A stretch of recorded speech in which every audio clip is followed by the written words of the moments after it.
All right, Dave here with Cathy. Say hello. Hello. We are about to go to the cinema, surprisingly, just for the fun of it, really. Yeah. Nothing's really jumping out at us, so we think we're going to go to Money Monster, the George Clooney, Julia Roberts thing. I think it's the autobiography of the famous serial mascot, I believe. You're talking about the Honey Monster. Yeah, is that not what it's about? Oh, classic. Dad joke. Classic Dave. I saw the trailer a while ago and thought it looked really good, and then I've heard pretty bad reviews about it, so... I like George Clooney, and I like Julia Roberts, and I like Jodie Foster, who directed it, so... Oh, did she direct it? Okay. Yeah. Alright, okay. So we know some stuff about this. Let's and give it a go. And the main thing is we heard it's a really short duration. We think we're at the right cinema here. Bit of insider... Yeah, we're here. Okay, Cathy's just gone in ahead of me, so I'm by myself now. I don't know why I'm still talking. I better stop. Oh, she's checking if they show the movie or not. No? It's the other cinema? Okay, that means we've got loads of extra time. I think we said to talk. To talk? Do you want to talk about the unique situation with these two cinemas, where it's like, so our local cinema is actually split into two buildings that are about 2 or 3 minute walk apart. I don't know why this is. You don't quite know which one you're going to, and the weird thing is, you often see someone walking down the street with a big bucket of popcorn because they've gone to the wrong cinema, bought their treat, and then realised. Fools. But my main point for this podcast is: are you jealous? I did one with my mom. Oh, you want to talk Dave that out? was jealous. I did one without him. I wasn't jealous. I was a bit upset when I realised that you two were actually better than you and me. And now I'm like. Well, it was more like your fundamental role of being the person who can operate the voice recorder. I know, Turns I'm out useless I can now. do it. Yeah, so... However, you did need to put it online. What's the point of me? Yeah, so basically it's going to be you and your mom's podcast, and then I'm just your sort of tech. Yeah, your but tech if it was advisor. me and my mom, it would be pretty infrequent given we live in different countries. That's true, it would be far less exciting. Anyway, this is way too rambling an intro. This is quite the filler. Alright, well, here we go.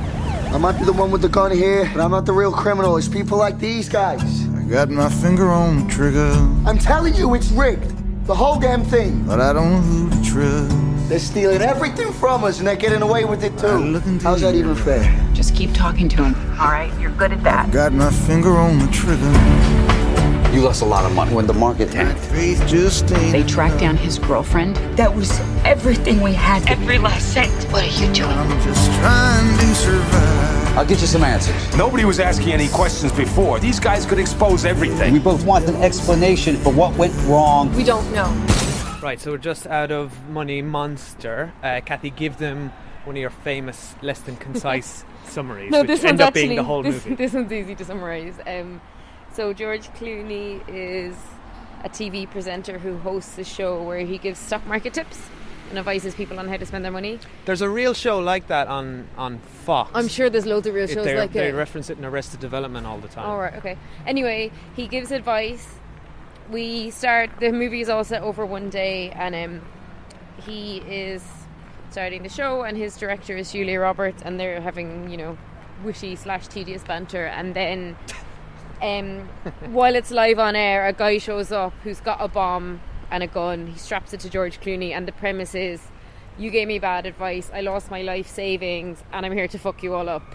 I want you to admit that you did it wrong. I want the director of the company, who's played by Dominic West, to admit what he did wrong, and then the rest unravels. Let's do a spoiler-free one, because we'll assume people won't have seen this. Yeah, I don't think anyone's really going to see this. I mean, maybe we'll talk a little bit of detail. I mean, it has big names. Like, it has George Clooney and Julia Roberts. Yeah, good cast. Yeah. So all what right, do you so think? I wasn't very impressed. So many. It didn't hold together. Great premise. I love the setup. Yeah, same. And I like movies that are self-contained, in one location and sort of play in real time, and that have and hostage negotiation things are always great, especially when you've that sort of Stockholm syndrome thing between the hostage the hostage taker and the hostage. But so many logic holes in this. Yeah, a lot of plot right? holes. Did you just feel not necessarily plot holes, I but just it's felt more like the characters did things that didn't feel exactly didn't like real things that you would do. Let's address the biggest one, which I think we're on the same page here. Is nothing Julia Roberts did made any sense from the beginning. It's like straight away, she was like on the she was on the kidnappers' side, which didn't make any sense. I think she was on the side of making. So they set up, and this isn't a spoiler. It has to stay live on air because he says if you take me off air, I'll shoot George Clooney in the head. So I think it was made clear enough that she was like, well, then I'm out to produce a good show. I didn't believe it, but I think if we suspend disbelief, her intent was logical. I get that, which is fine, and they need that for the movie to work. Yeah, because otherwise there's no movie. But what she does from that point on is ignore the police. She basically, where are you going? She basically ignores the police from the beginning. She cuts them off. She cuts off the police and then spends all her time instead of trying to get her people to safety. And she has an opportunity to do that where she only tells some of the people to leave, and then the rest don't. That was annoying for someone, which was frustrating. And then she spends the rest of the time investigating the story like a journalist. Okay, I think you need to suspend disbelief, right? Okay, I agree, that was annoying. Outside of that, what did you think of it? Look, I thought it was okay. Couple of really nice turns where you think something is going to go one way and then it goes in a completely opposite way, and it's quite. I liked that. So there was when I was getting really bored, it would pick up again. Yeah, there was a few nice plays on convention where they sort of set you up for these big moments that you think it's going to go one way and then it goes another way. So that was nice. There was some sort of good light touches to the humour. Yeah, there was a good few laughs, I thought, the audience. Oh, also, to be noted, the cinema was dead. Yes, so dead. I mean, maybe that's 10 people. This is a Friday night, and this movie just came out, I think, or it's been out a few days. So not a good sign for it. I mean, lots of laughter though in the film, I thought. Yeah, people seem to enjoy it. Did you notice it was a very elderly audience? Yeah, or maybe that's just where we live. Yeah. I don't know. What did you think? So at the start, I was like, "Oh shit, this is so boring," and it's a short movie. It's under 90 minutes, but I thought this was going to drag. It's kind of a good length. It was dragging, and then actually I got into it, but I agree. We both cite numerous times at ridiculous things that were happening on screen. But when I was like, "Oh, fine, I'll suspend disbelief because otherwise this is just going to be torturous." But actually, I ended up really liking I liked it as it went on. And I think the problem is the setups in the trailer. So if you've seen the trailer, the first 20 minutes are dull because it's like, yeah, fine, get on with it. I liked.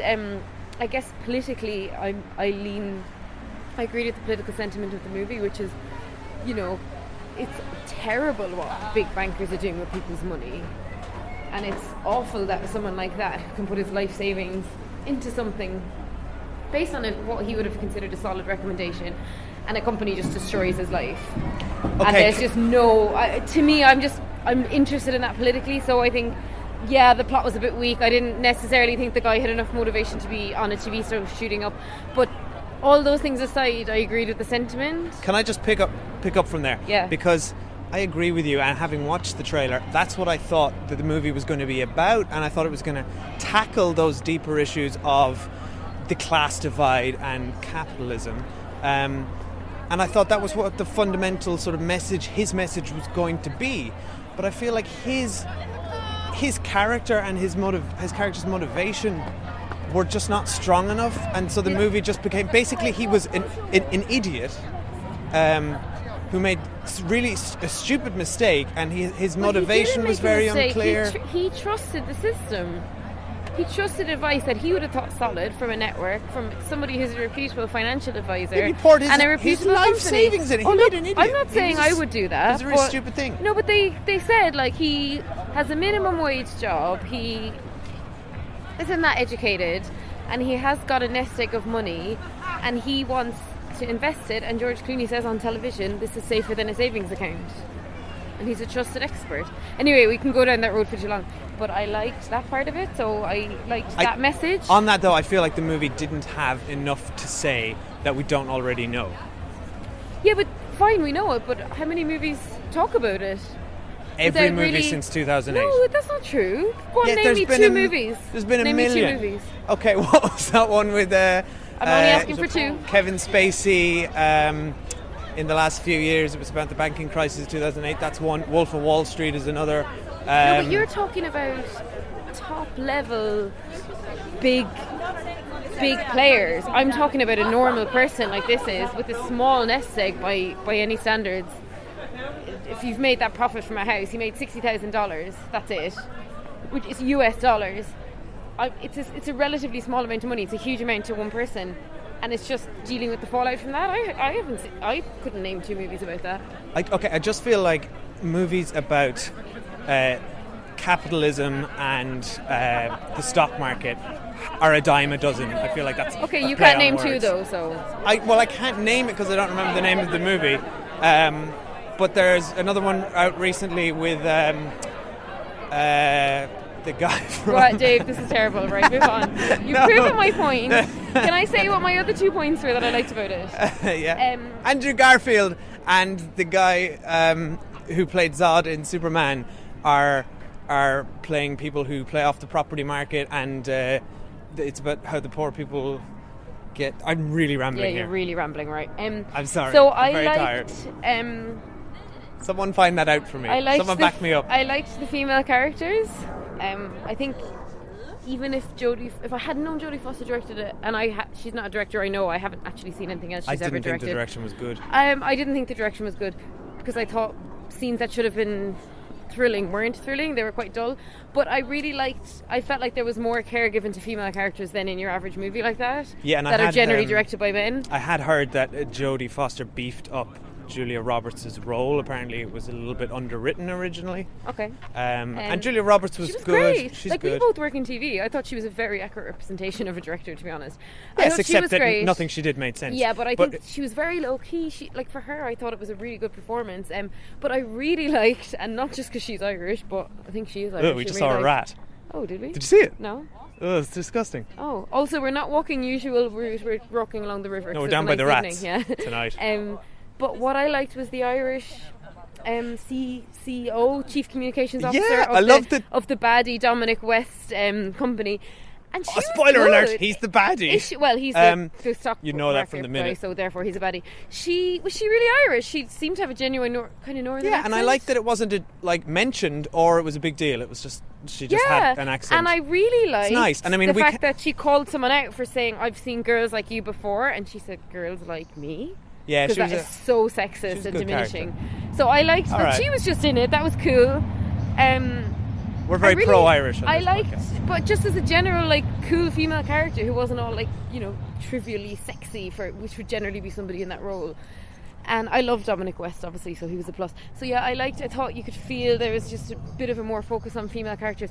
And then what I really liked, my absolute favourite thing about it, and this kicked in at the end, was the commentary on social media and how people consume events, and everyone's obsessed with this event, and then life just moves on and it's almost instantly forgotten about. And that was a nice touch point. I thought that was actually really sad at the end. I cried a little bit.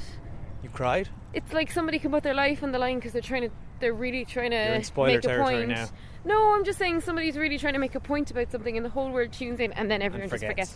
It reminded me of the Truman Show, the way everyone was sat around yeah, that's true. watching it, and it was, and then memes get created out of it. And people are making memes like that. Was genuinely what she was being. I thought that was a bit biting. Those memes were pretty funny. They were funny. So yeah, they're the bits I like about it. But I mean, overall, it's not a particularly solid film. I think flat. It's a nice one to what pass do you think of George Clooney? I didn't think his performance really worked for me, or his character arc. I couldn't quite. I believed him. I mean, he's a good actor. I believed him in the role. I was certainly not his finest moment. I really like. It was just George Clooney though. George Clooney felt like he was almost too big for that role. No, I mean because he's playing the role of a TV host, so he's naturally charismatic. I liked him and Julia Roberts' relationship. Actually, I think they're really good on screen together. Yeah, Ocean's 11. Yeah. I liked his rapper dance when he came out with the hat. That was unexpected. That was beginning. funny.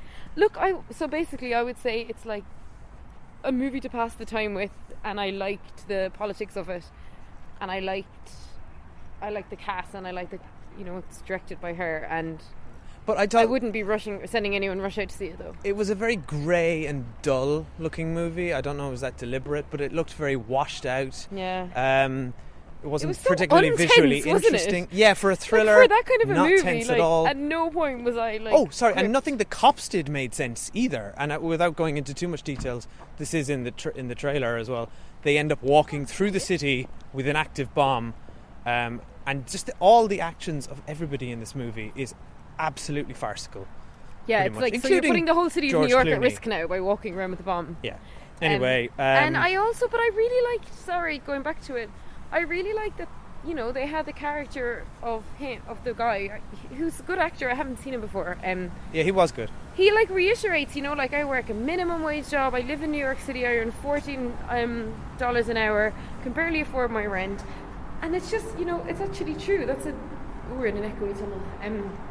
Oh. I just like seeing that story brought to the forefront, and I thought he did it very well. And I thought there was a really funny scene when, I won't spoil it, but when his girlfriend enters the fray, that was really shocking and quite funny.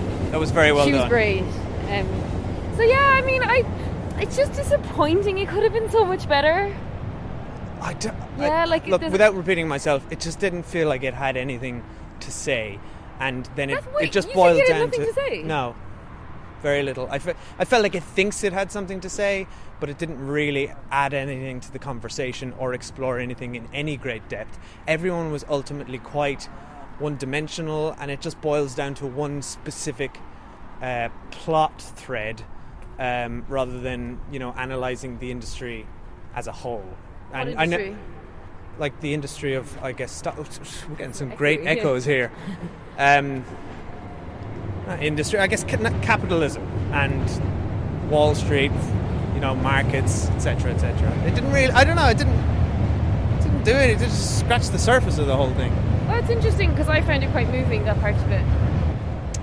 Well, you're wrong, Yeah. and let's leave it there. I thought for me, the stockbrokery stuff were the best bits. The dullest bits was when there was an attempt to create tension with him, like shooting the gun and shouting at people, because at no point did I find him actually threatening. I just thought he seemed like a sweet, young guy. Which I think was the point. Yeah. As well. But yeah, anyway, so I'm glad it was should short. we recommend- I think it was right to be a short movie. Would you recommend people see this? I'd probably recommend it if you're on a plane Oh yes. and you want to pass the time. This is the perfect plane movie. Yeah.